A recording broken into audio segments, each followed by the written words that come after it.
राधे राधे दोस्तों। आज पाप मोचनी एकादशी का पवित्र दिन है। आज मैं आप सबके समक्ष पुनः उपस्थित हूँ।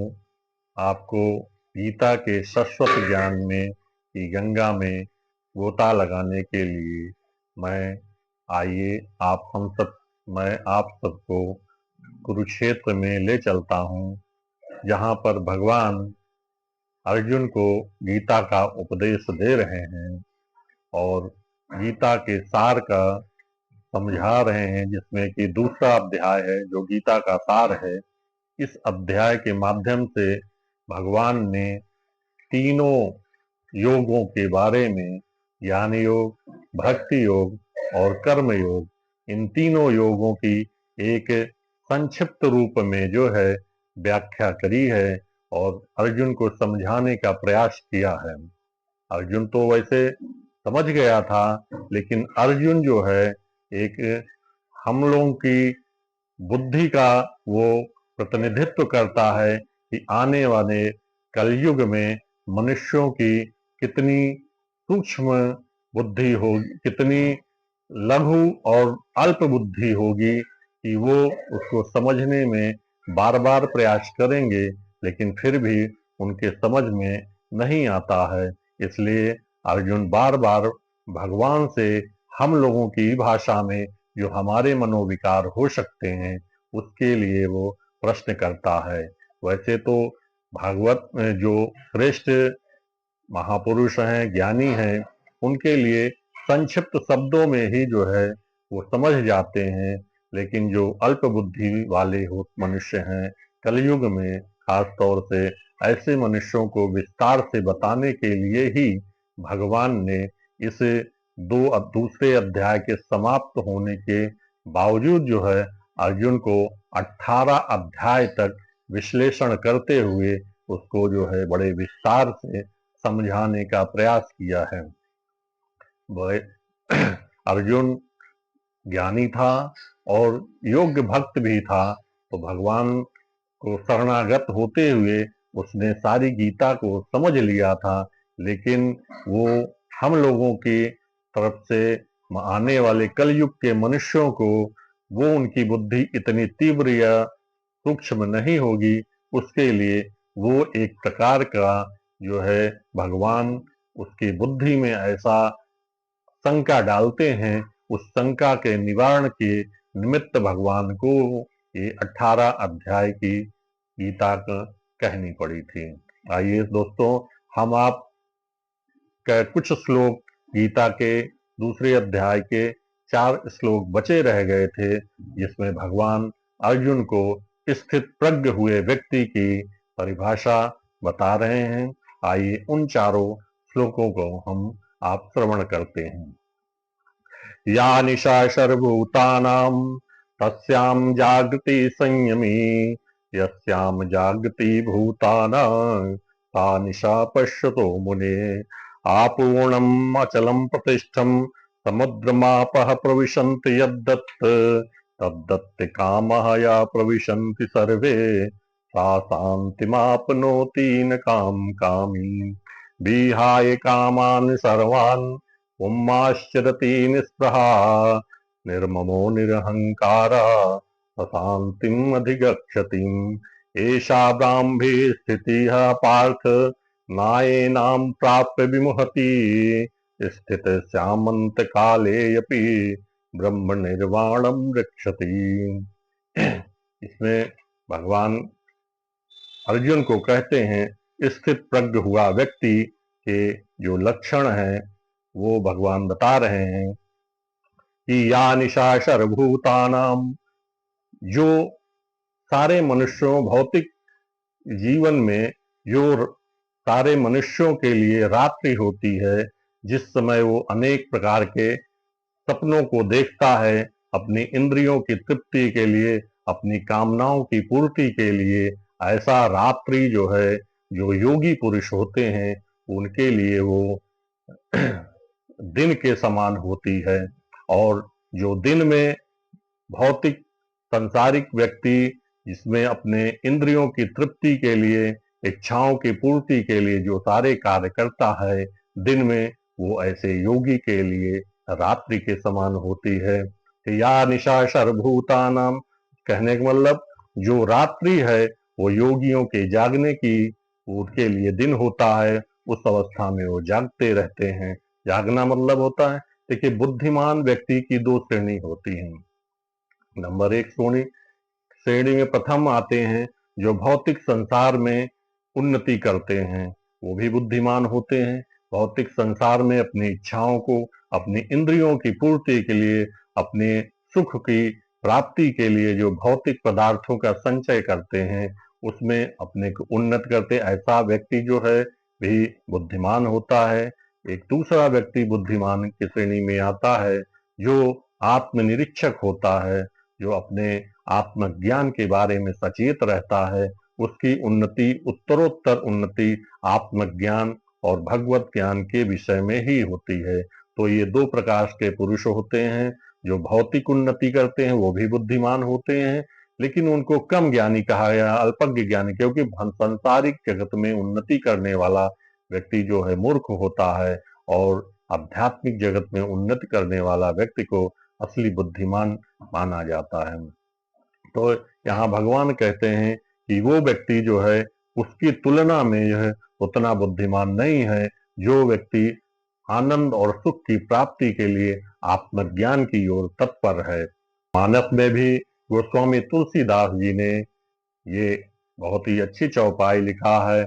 यह मोह निशा सब सोवनिहारा, देखिए सपन अनेक प्रकारा, यही जग जामिन जागहि जोगी, परमारथी प्रपंच वियोगी, जानिए तब ये जीव जग जागा, अजब सब विषय विलास विरागा, ओहि विवेक मोह भ्रम भागा, तब रघुनाथ चरण अनुरागा, सखा परम परमारथ ये हूँ, अमन क्रम बचन राम पद ने हूँ।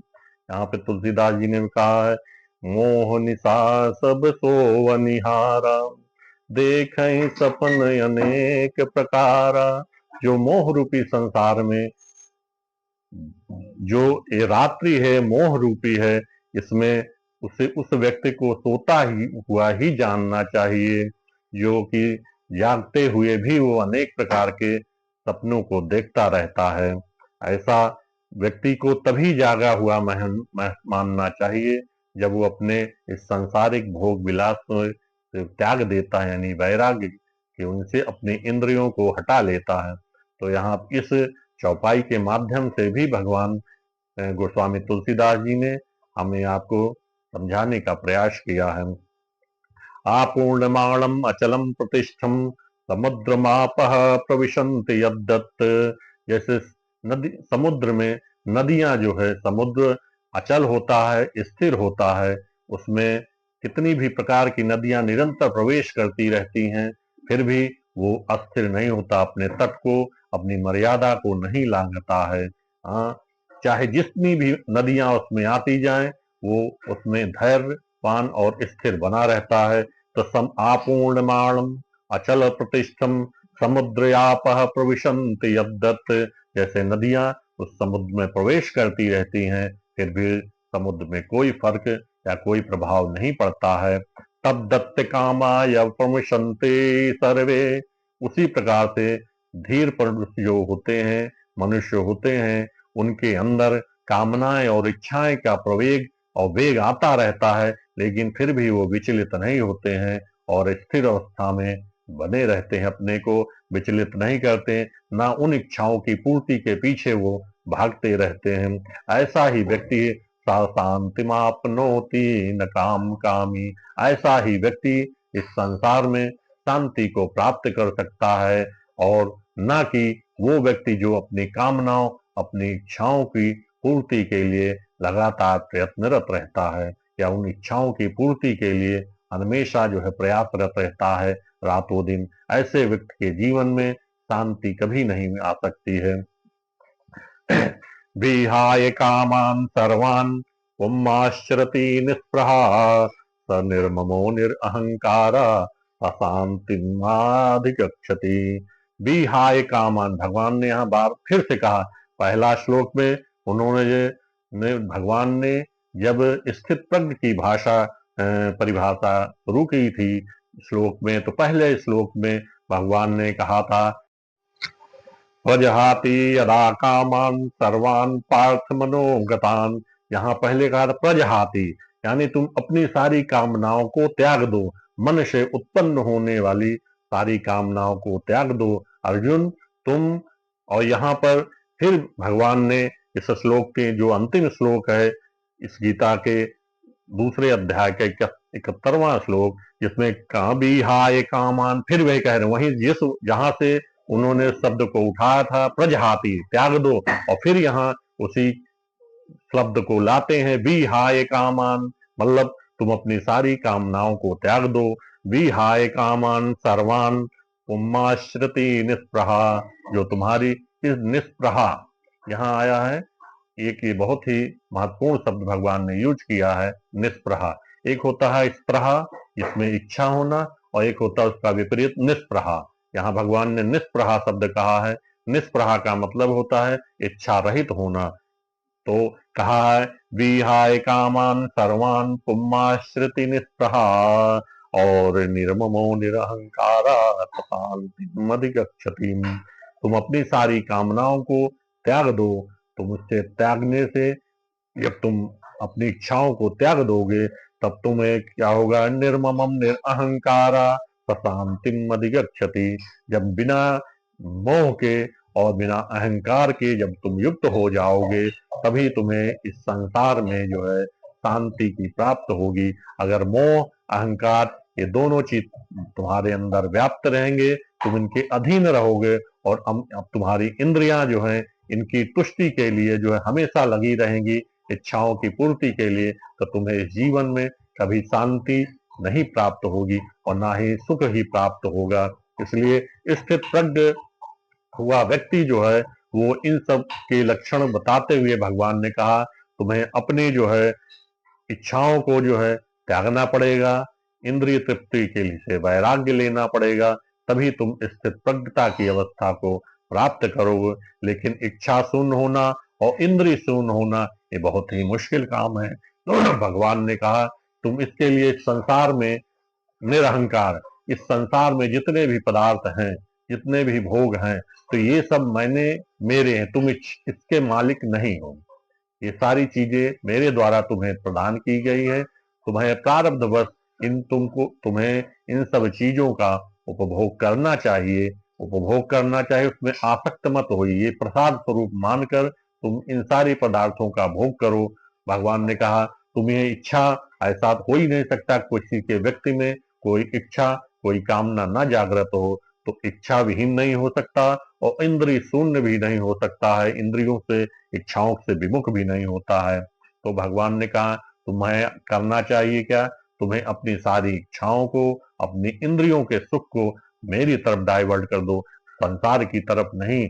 भौतिक संसार में जाओगे तो तुम्हें दुख ही दुख मिलेगा। तुम अपनी इच्छाओं को, अपनी इंद्रिय संतुष्टि को मेरी ओर जोड़ दो। मुझसे जब तुम जुड़ जाओगे तो ये तुम्हारे लिए परमार्थिक ज्ञान होगा, तुम्हें जो है शांति मिलेगी। जब तुम अपनी सारी इंद्रियों को, पांचों इंद्रियों को मुझ में लगा दो और अपनी सुख के लिए नहीं, मेरी सुख के, मेरी तुष्टि के लिए, मेरी प्रसन्नता के लिए जब तुम कार्य कोई करोगे तो उससे जो है तुम्हें सुख और शांति होगी। और जब तक तुम अपनी प्रसन्नता और अपने सुख के, अपने स्वार्थ के लिए काम करोगे तो तुम्हें सिर्फ दुख ही दुख मिलेगा।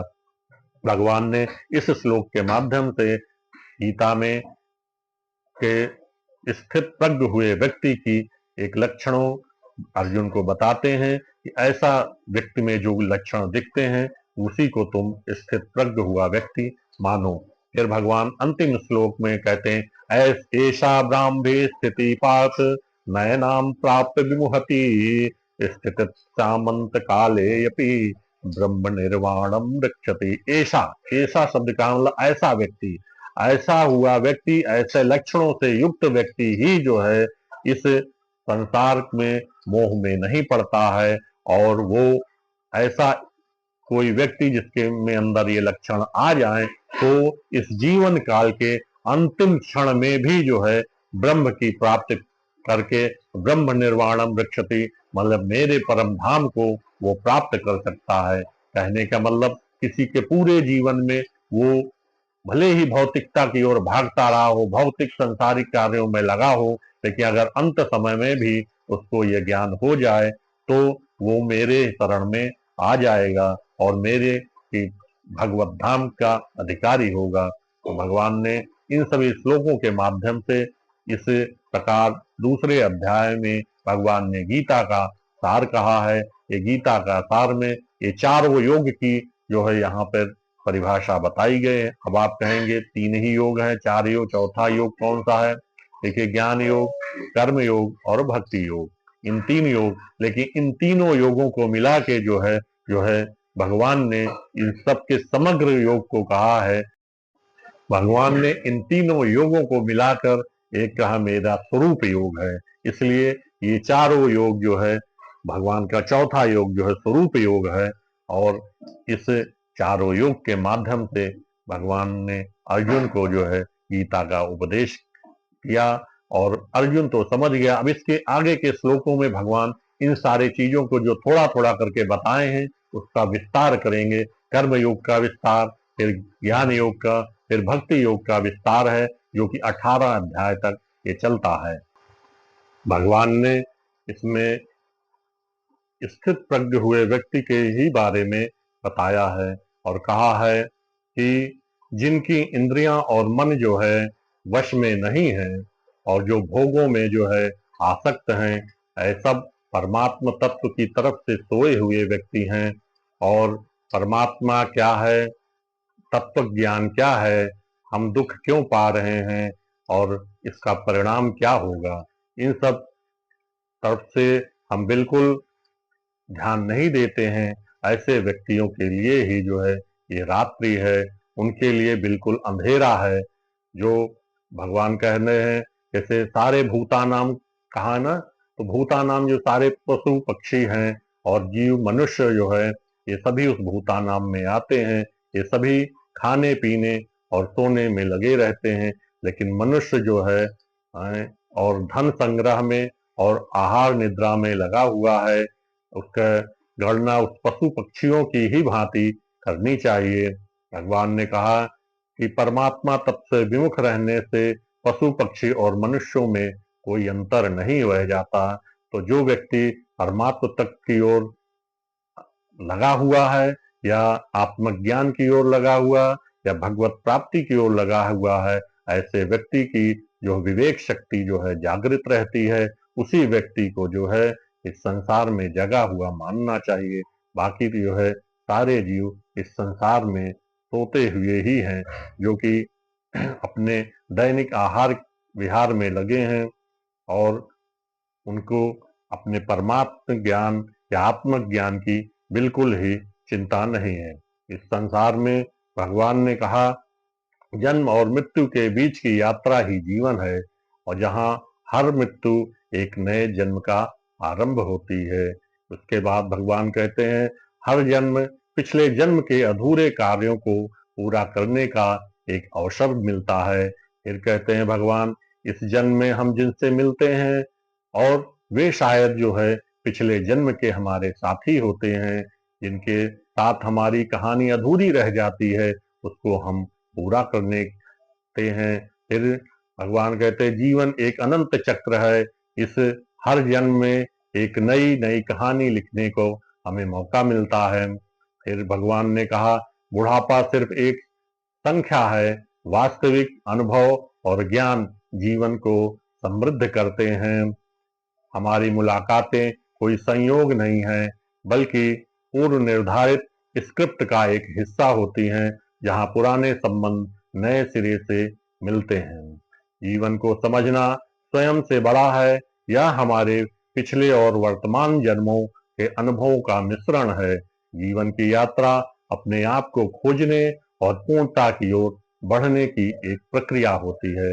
भगवान इन सब के सार के माध्यम से अर्जुन को एक गीता का उपदेश दे रहे हैं। हम सब भी आज जो है बड़े भाग्यशाली हैं जो भगवान के इस गीता के कुछ अंशों का श्रवण किया है। भगवान ने कहा गीता का पाठ प्रत्येक मनुष्य को जो है प्रतिदिन करना चाहिए। उससे करने से पूरे जीवन के अंत काल में भी यदि जो है वो थोड़ा सा पढ़ लेता है, ज्ञान समझ प्राप्त कर लेता है, उसका जीवन सार्थक हो जाता है। इसलिए मित्रों, आज के बस इतना ही। हमें आशा है कि इस प्रकार से ये गीता का सार यानी दूसरा अध्याय संपूर्ण होता है। आगे के अध्यायों पर समय मिलने पर हम फिर थोड़ा थोड़ा सा चर्चा करते रहेंगे। आपने मुझे सुना और आपको अच्छा लग रहा हो तो लाइक और शेयर जरूर करिए, और हमें अपेक्षा है कि आप इस भगवत ज्ञान में की गंगा में थोड़ा सा समय निकालकर मुझे जरूर सुनते होंगे। राधे राधे दोस्तों, जय श्री कृष्णा।